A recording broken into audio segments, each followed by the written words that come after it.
വിളിച്ചു വരുത്തിയത് ഒരു സന്തോഷ വാർത്ത നിങ്ങളുമായി പങ്കുവെക്കുവാനാണ്. ഇത്രയും കാലം ചക്കപ്പുഴുക്കിലും അവിയലിലും സാമ്പാറിലും മെഴുക്കുപുരട്ടിയിലും മാത്രം ഒതുങ്ങി നിന്നിരുന്ന നമ്മുടെ ജീവിതം ഇന്ന് ധന്യമാകാൻ പോവുകയാണ്. ഇന്നു മുതൽ പായസത്തിലും നമ്മൾ നമ്മുടെ കയ്യൊപ്പ് പതിപ്പിക്കാൻ പോവുകയാണ്.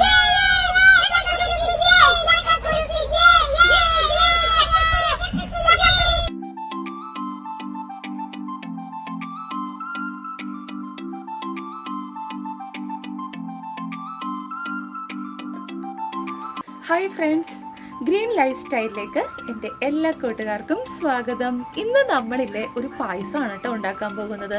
അപ്പോൾ പായസം ഇഷ്ടമില്ലാത്ത ആരെങ്കിലും ഉണ്ടോ? ഷുഗർ ഉള്ള ആൾക്കാരാണെങ്കിൽ പോലും പായസം ഉണ്ടാക്കിയാൽ ഒരു കുറച്ചെങ്കിലും കഴിക്കാതിരിക്കില്ല അല്ലേ? അപ്പോൾ നമ്മൾ ഇന്ന് ഒരു പായസമാണ് കേട്ടോ ഉണ്ടാക്കാൻ പോകുന്നത്. അതൊരു വെറും പായസമല്ല, ഒരു ഒന്നൊന്നര പായസമാണ് കേട്ടോ. അതായത് ഒരു വെറൈറ്റി പായസമാണ്. നമ്മൾ ഇന്ന് ഒരു ചക്കക്കുരു പായസമാണ് ഉണ്ടാക്കാൻ പോകുന്നത്.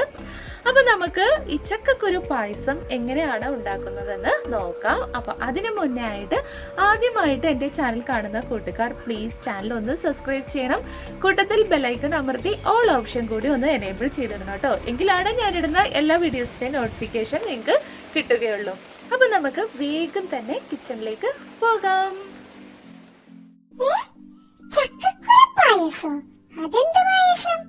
സേമിയ പായസം, പരിപ്പ് പായസം, അടപ്പായസം എന്നൊക്കെ കേട്ടിട്ടുണ്ട്. ചക്കക്കുരു പായസം ഇത് ആദ്യമായിട്ടാണല്ലോ കേൾക്കണത്. ഒന്ന് പോയി നോക്കിയാലോ. പായസം പായസം.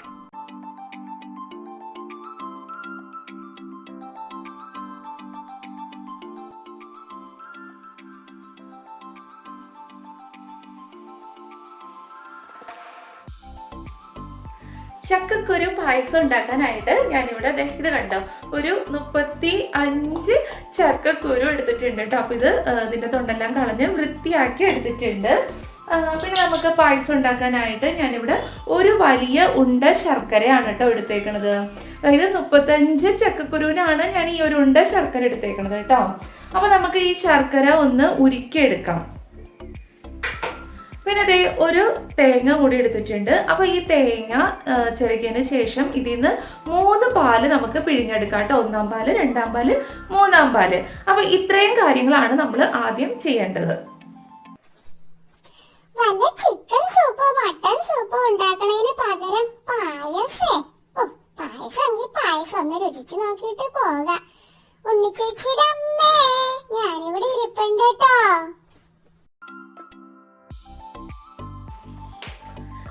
ഞാനിവിടെ നമ്മുടെ ചക്കക്കുരു നല്ല വൃത്തിയാക്കി കഴുകി നുറുക്കി ഈ ഒരു കുക്കറിനകത്ത് ഇട്ടിട്ടുണ്ട് കേട്ടോ.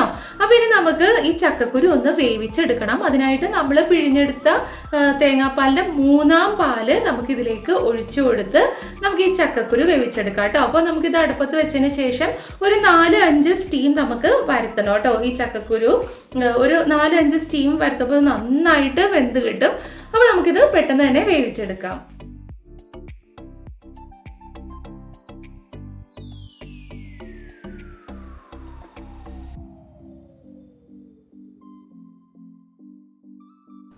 ചക്കക്കുരു ഇപ്പോൾ നല്ല പാകത്തിന് വെന്ത് വന്നിട്ടുണ്ട് കേട്ടോ. അപ്പോൾ ഞാനിപ്പോൾ ഇതിന് ഒരു 6 വിസിൽ അടുപ്പിച്ചായിരുന്നു കേട്ടോ. അതിന് ശേഷം ഒരു കയ്യിൽ വെച്ചിട്ട് ഇതിങ്ങനെ ഒന്ന് ഉടച്ചെടുക്കുകയാണ്. അപ്പോൾ ഇങ്ങനെ കയ്യിൽ വെച്ച് ഉടക്കുകയാണെങ്കിൽ നമുക്ക് നല്ല പേസ്റ്റായിട്ട് കിട്ടില്ല. അതുകൊണ്ട് ഞാൻ ഒരു മിക്സിയുടെ ജാറിനകത്തേക്ക് ഈ ചക്കക്കുരു മൊത്തം ഇട്ട് കൊടുത്തിട്ട് ഒന്ന് പേസ്റ്റാക്കി എടുക്കുകയാണ് കേട്ടോ. അപ്പോൾ നിങ്ങൾക്ക് പേസ്റ്റാക്കി വേണ്ടാന്നുണ്ടെങ്കിൽ കയ്യിൽ വെച്ച് ഉടച്ചെടുത്താൽ മതി കേട്ടോ. ഇപ്പോൾ ഇത് ഞാനൊന്ന് പേസ്റ്റാക്കി എടുത്തിട്ടുണ്ട്. അപ്പോൾ ഇത് ഇത്തിരി ഒന്ന് തിക്കാണ്. അപ്പോൾ അതുകൊണ്ട് ഞാൻ നമ്മുടെ നേരത്തെ പിഴിഞ്ഞ് വെച്ച 3-ാം പാലുണ്ടല്ലോ, ആ പാല് കുറച്ച് ഇതിനകത്തേക്ക് ഒഴിച്ചു കൊടുത്ത് ഒന്നും കൂടി ഒന്ന് അരച്ചെടുക്കാറുണ്ട് കേട്ടോ. ഇപ്പോൾ ഇത് നല്ല പാകത്തിന് അരഞ്ഞ് കിട്ടിയിട്ടുണ്ട്. ഇറച്ചിയോ മീനോ വറക്കേ പൊരിക്കുകയൊക്കെ ചെയ്തിരുന്നെങ്കിൽ ആ മണമെങ്കിലും ആസ്വദിച്ച് ഇവിടെ ഇരിക്കായിരുന്നു. ഇതിപ്പോ ഉറക്കം വന്നിട്ട് വയ്യ. വറുത്തതുണ്ട്, കരിമീൻ വെച്ചതുണ്ട്. ശർക്കര ഞാൻ ഉരുക്കി അരിച്ച് ഈ ഒരു പാത്രത്തിലേക്ക് എടുത്തിട്ടുണ്ട് കേട്ടോ. അപ്പോൾ ഈ ഒരു പാത്രത്തിലാണ് നമ്മൾ പായസം ഉണ്ടാക്കാൻ പോകുന്നത്. അപ്പോൾ ഈ നമ്മുടെ ശർക്കരപ്പാനിയിലേക്ക് നമ്മൾ മിക്സിയിൽ അടിച്ചെടുത്ത ചക്കക്കുരുവിൻ്റെ പേസ്റ്റാണ് കേട്ടോ ഇട്ട് കൊടുക്കുന്നത്. ഇനി നമുക്ക് ഈ ശർക്കരപ്പാനിയും ഈ ചക്കക്കുരുവിൻ്റെ പേസ്റ്റും കൂടി നന്നായിട്ടൊന്ന് മിക്സ് ചെയ്തെടുക്കാം. അതിനായിട്ട് ഞാനൊരു വിസ്കാണ് കേട്ടോ ഉപയോഗിച്ചേക്കുന്നത്. അപ്പോൾ ഈ സമയം അടപ്പ് ഓൺ ചെയ്തിട്ടില്ല കേട്ടോ. ഇത് നന്നായിട്ട് മിക്സായി വന്നതിന് ശേഷം അടപ്പ് നമുക്ക് ഓൺ ചെയ്ത് കൊടുക്കാം. കണ്ടോ, ഇപ്പോൾ ഇത് നന്നായിട്ട് മിക്സ് ആയിട്ടുണ്ട്. ഈ സമയം ഞാൻ അടപ്പ് ഓൺ ചെയ്തു കേട്ടോ. അതിന് ശേഷം ഈ ഒരു കയ്യിൽ ഉപയോഗിച്ചാണ് കേട്ടോ ഇളക്കിക്കൊണ്ടിരിക്കുന്നത്. അപ്പോൾ ഇനി ഇത് കൈവിടാതെ നന്നായിട്ട് ഇളക്കി കൊടുത്തുകൊണ്ടേ ഇരിക്കണം. അപ്പോൾ ഒരു മീഡിയം ഫ്ലെയിമിൽ വേണം കേട്ടോ നമ്മളിത് ഇളക്കി കൊടുക്കാൻ. ഇപ്പോൾ ഇതിൽ തിള വന്നിട്ടുണ്ട്. ഈ സമയം ഞാൻ ഇതിലേക്ക് 2ാം പാലാണ് കേട്ടോ ഒഴിച്ചു കൊടുക്കുന്നത്. അപ്പോൾ നമ്മുടെ പായസം ഫുള്ളായിട്ടും നമ്മളൊരു മീഡിയം ഫ്ലെയിമിൽ വെച്ചിട്ട് വേണം കുക്ക് ചെയ്തെടുക്കാൻ. 2ാം പാലും ഒഴിച്ച് നന്നായിട്ട് ഇളക്കി കൊടുത്തുകൊണ്ടിരിക്കണം. ഇപ്പോൾ ഇതിൽ തിള വന്ന് തുടങ്ങിയിട്ടുണ്ട് കേട്ടോ. അപ്പോൾ ഈ സമയം നമുക്കിതിലേക്ക് 1ാം പാല് ഒഴിച്ചു കൊടുക്കാം.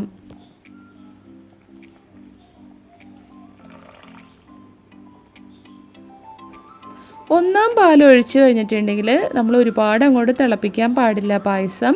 തിള വന്ന് കഴിയുമ്പോഴത്തേനും നമുക്ക് അങ്ങോട്ട് അടപ്പ് ഓഫാക്കിയേക്കാം കേട്ടോ. ഇപ്പോൾ തിള വന്നിട്ടുണ്ട്, ഞാൻ അടപ്പ് ഓഫാക്കി കേട്ടോ. അപ്പോൾ അടപ്പ് ഓഫാക്കിയാലും കുറച്ച് സമയം കൂടി നമ്മളിതിങ്ങനെ ഇളക്കി കൊടുത്തുകൊണ്ടിരിക്കണം കേട്ടോ. ഇനി ഞാൻ ഇതിലേക്ക് 1 ടേബിൾ സ്പൂൺ ഏലക്ക പൊടിച്ചതാണ് ഇട്ട് കൊടുത്തത്. 2 ടേബിൾ സ്പൂൺ നെയ്യ് കൂടി ഒഴിച്ചിട്ടുണ്ട്. 1 നുള്ള് ഉപ്പ് കൂടി ഇട്ടിട്ടുണ്ട് കേട്ടോ. നമ്മുടെ ആ പായസത്തിൻ്റെ മധുരമൊക്കെ ഒന്ന് ബാലൻസ് ചെയ്യാനാണ് ഇങ്ങനെ ചെയ്യണത്.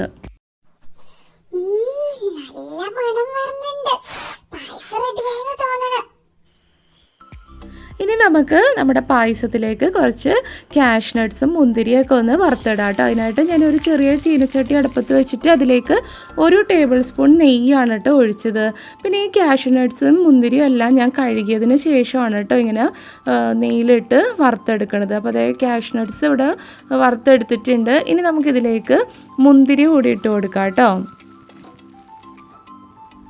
അപ്പോൾ അതേ മുന്തിരി ഇവിടെ വറുത്തെടുത്തിട്ടുണ്ട്. ഇനി ഈ ഒരു പായസത്തിലേക്ക് നമുക്ക് നമ്മുടെ മുന്തിരിയും കാഷ്യൂ നട്ട്സൊക്കെ ഇട്ട് കൊടുക്കാം.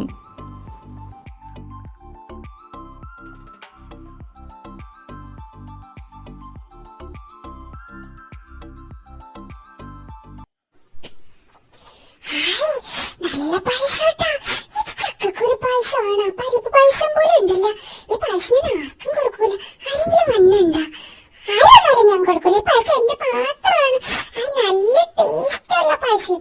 ഇത്ര നേരം ഇരുന്നാലും എന്താ ഇത്ര അടിപൊളി പായസം കഴിക്കാൻ പറ്റില്ല. നല്ല പായസം. അങ്ങനെ നമ്മുടെ ചക്കക്കുരു പായസം ഇവിടെ റെഡി ആയിട്ടുണ്ട് കേട്ടോ. അപ്പോൾ ഇനി നമുക്ക് ടേസ്റ്റ് ചെയ്ത് നോക്കാം അല്ലേ. അപ്പം ഞാൻ ഇതുവരെ ചക്കക്കുരു പായസം കഴിച്ചിട്ടില്ല. അപ്പം എനിക്ക് ഈ റെസിപ്പി പറഞ്ഞു തന്നത് എൻ്റെ ഒരു കസിനാണ് കേട്ടോ, രേഷ്മ എന്ന് പറഞ്ഞാൽ എൻ്റെ ഒരു കസിനാണ് ഈ ചക്കക്കുരു പായസത്തിൻ്റെ റെസിപ്പി എനിക്ക് പറഞ്ഞു തന്നത്.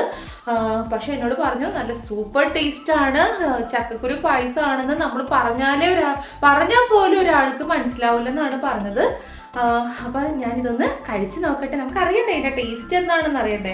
അപ്പം ഞാനൊന്ന് കഴിച്ച് നോക്കട്ടെ. അപ്പോൾ ഞാനിവിടെ ഈ ഒരു ചെറിയ പാത്രത്തിനകത്ത് ഒഴിച്ച് വെച്ചിട്ടുണ്ട്. ചൂടാറിയാലല്ലേ നമുക്ക് കഴിക്കാൻ പറ്റുള്ളൂ. അപ്പം ഞാനിതൊന്ന് ടേസ്റ്റ് ചെയ്ത് നോക്കിയിട്ട് പറയാം.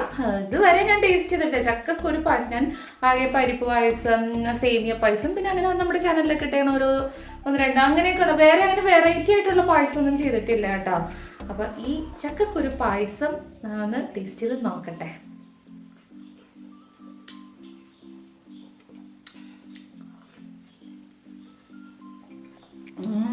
സൂപ്പറാണ് കേട്ടോ. ശരിക്കും പറഞ്ഞ നമ്മൾ ഈ പരിപ്പ് പായസം ഒന്നും ഉണ്ടാക്കാൻ പോകേണ്ട ആവശ്യമൊന്നുമില്ല കേട്ടോ. ഈ ഒരു ചക്കക്കുരു പായസം ഉണ്ടാക്കിയാൽ മതി കേട്ടോ. അതായത് ഒരു മനുഷ്യൻ പറയൂല കേട്ടോ ഇത് ചക്കക്കുരു ആണെന്ന്. സൂപ്പറാണ്, അടിപൊളിയാണ്. അപ്പോൾ എൻ്റെ കൂട്ടുകാർ ഈ ചക്കക്കുരു പായസം കഴിച്ചിട്ടുണ്ടാവും. കഴിച്ചിട്ടില്ലെങ്കിൽ ഉറപ്പായിട്ടൊന്ന് ഉണ്ടാക്കി നോക്കണം കേട്ടോ. അപ്പോൾ ഇന്നത്തെ ഈ വീഡിയോ ഇഷ്ടമായെങ്കിൽ ഒന്ന് ലൈക്ക് ചെയ്തേക്കണം. അപ്പോൾ ഇനിയും ചാനൽ സബ്സ്ക്രൈബ് ചെയ്യാത്ത കൂട്ടുകാർ ചാനൽ ഒന്ന് സബ്സ്ക്രൈബ് ചെയ്യണം കേട്ടോ. ബെല്ലൈക്കൺ അമർത്താനും ഓൾ ഓപ്ഷൻ ഒന്ന് എനേബിൾ ചെയ്യാനും മറക്കരുത്. ഓൾ ഓപ്ഷൻ എനേബിൾ ചെയ്താലാണ് ഞാനിടുന്ന എല്ലാ വീഡിയോസിൻ്റെയും നോട്ടിഫിക്കേഷൻ നിങ്ങൾക്ക് കിട്ടുള്ളൂ കേട്ടോ.